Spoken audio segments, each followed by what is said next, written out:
Hey everyone, Sam at Wyvern Kodiak. Anybody who knows me knows I am a big Ray Laconico fan. I find something really rewarding about his designs.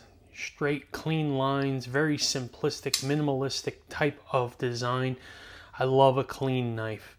Something like this here, Old Guard, really just strikes me right in that spot that really makes me happy. So, I have another one from him and I wanted to check it out. I've been meaning to, I've had it for a while. And so we're going to go into it today because we're not going to look at this one today. We're going to look at this one. Now this is the Monterey Bay Knives Sabertooth.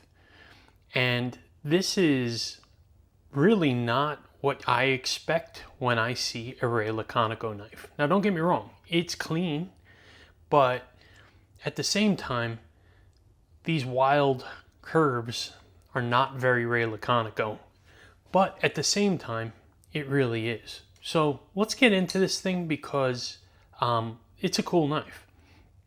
So starting off here, you have some beautiful titanium scales, very minimalistic and clean on there. Two holes here for your reverse pocket clip, your reversible pocket clip here. Standoff construction, here's your stop pin. You have the Monterey Bay Knives milled titanium pocket clip, and you've seen this on other knives like this one, where they use the same style over and over and over again. It's a proven pocket clip that works for them, and so they're not changing anything about it. T8 hardware on this knife. You have a big old harpoon on the spine here and some jimping. Front flipper, fuller. Opening this thing up, you have this leaf-shaped blade like a spear point, big tall flat grind on it. The blade is in S90V. It's right there in the finger choil. I love that spot. That's where I put the blade steel for our knives in there. The MBK logo here. So that's a pretty simple and yet complex design all at once. You do have a inset liner lock, and then on this side there's no liner, but there is some milling. You can see that in there. They've kind of rounded out some holes on there, so taking some weight away from there as well. Let's do some specs on this knife. The overall length on this is coming in at 8.5 inches. The blade comes in at 3.75 inches. It weighs 5.2 ounces.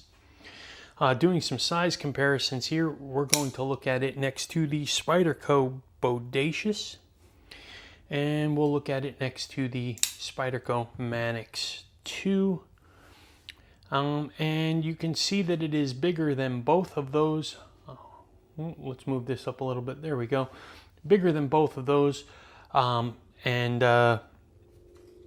it's a biggin. I have to do a review on this now that I'm thinking of it. Sorry, intrusive thought there. And then let's look at it next to the Bestech Taipan, one of my favorite knives from 2025, under $300. And then we'll look at it next to my very own Wyvern Kodiak Gracchus. And you can see here that, again, it is bigger than both, but not by a lot. It's probably about 1/4 of an inch bigger than the Taipan and the Gracchus. So the action on, let's do grip actually, sorry. Ergos, in hand, 4-finger grip. I've got double XL hands. Very comfortable, lock in behind that poon scoop right here. No issues whatsoever, no pinch points, no hot spots. I really like, even though these are not contoured scales, they've knocked down and chamfered all the edges over here. So there's really nothing that stands out that is a sharp edge on here. Everything is smoothed out and comfortable. They did contour the clip though. The clip is actually curved, and that makes it very, very comfortable in hand. I don't even feel the clip in this position, so very, very nice grip on this knife. choking up into this big finger choil here. And again, I'm locked in behind that poon scoop. Now, if you get your thumb out, here you are on the swedge. So, you know, there's no grip back there or anything, but I think it kind of pushes into your thumb pretty well. And I don't feel like I'm going anywhere here. So again, very comfortable grip in the choked up position as well. Now, the action on this knife is on bearings, and you know, you drop it, one shake closed, reverse flick off of the thumb hole is great. The reverse flick off of the fuller works as well if you want to get a little more lower leverage on there, and then the front flipper works fantastic on this, no issues. All the deployment methods work exactly the way they're supposed to. This knife's action is really nice, and this knife comes in at like 140 to 150 bucks, depending on whether or not you get milled on titanium scales or not. They do have like a frag pattern on here and stuff like that, and I think that they did do some lasering on ones which were a little bit more expensive, but all in all, titanium S90V, really nice construction on this thing, and overall it's a great bargain at that price, hard to beat in my opinion. So really nice on that. So let's do a pocket clip check on here real quick. We're going to take our test pants. For those of you new to the channel, these are medium thickness jeans. I'm going to put this knife in the pocket, see how easy it slides in, how good the retention is on the pocket clip, how easy it slides out, and any long-term damage or fraying it does to the edges and seams of the pocket. So we're going to get this in position here, and a little bit of pressure slides over the top, and there you have it. Sticks out of the pocket probably about a half an inch or so, so it is not deep carry, but does not bother me. If it doesn't bother you, then this may be a good option for you. No issues as far as retention goes. You can see it's moving the pants, it is not moving the knife. Sliding out of the pocket, just about as much pressure is going in.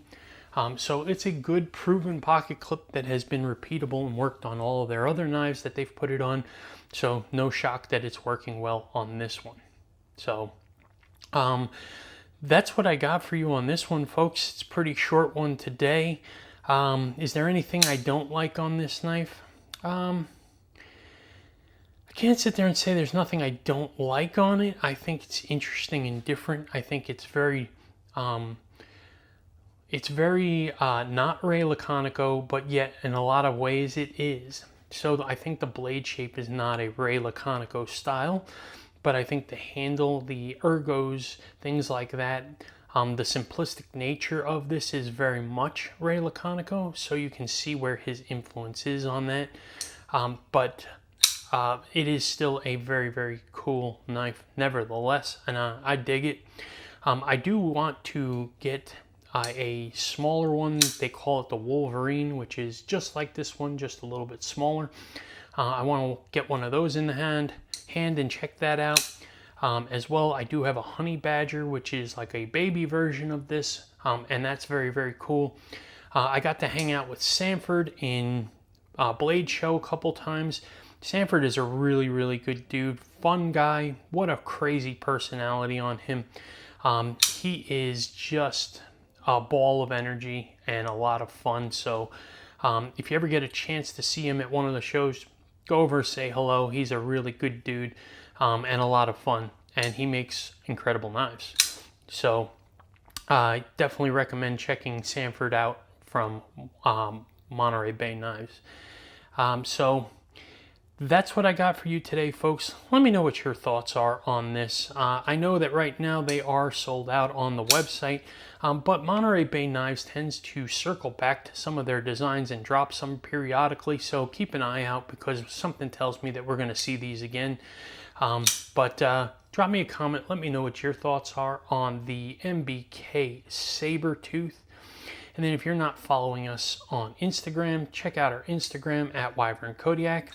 Subscribe to our YouTube channel, and support us there as well. We appreciate that very, very much. And then check out our website, wyvernkodiak.com, and sign up for the newsletter. Stay informed, all things Wyvern Kodiak. I appreciate everybody's time today. I hope you enjoyed this video. You all have a fantastic day.